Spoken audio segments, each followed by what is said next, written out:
ಎಲ್ಲರಿಗೂ ನಮಸ್ತೆ. ನಾನು ನಿಮ್ಮೊಂದಿಗೆ ಕೀರ್ತನ. ಸುಭಾಷಿತ: ಗಂಗಾ ಪಾಪಂ ಶಶೀತಾಪಂ ದೈನ್ಯಂ ಕಲ್ಪತರುಸ್ತಥಾ.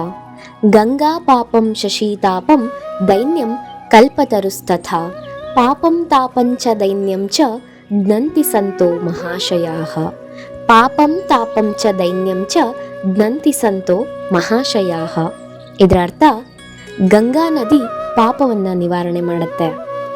ಚಂದ್ರ ನಮ್ಮ ಶರೀರದ ತಾಪಮಾನವನ್ನು ನಿವಾರಣೆ ಮಾಡುತ್ತಾನೆ.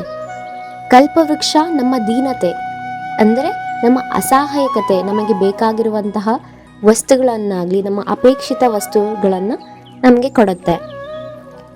ಈ ಮೂರು, ಗಂಗಾ, ಚಂದ್ರ, ಕಲ್ಪವೃಕ್ಷ ಒಂದೊಂದನ್ನು ನಮಗೆ ನೀಡಿದರೆ, ಅದರ ಸಜ್ಜನರ ಸಂಘ ಈ ಮೂರನ್ನೂ ನಮಗೆ ನೀಡುತ್ತೆ ಅನ್ನೋದು ಈ ಸುಭಾಷಿತದ ಅರ್ಥ.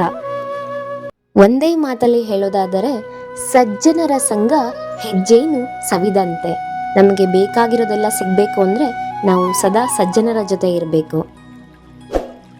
ಧನ್ಯವಾದಗಳು.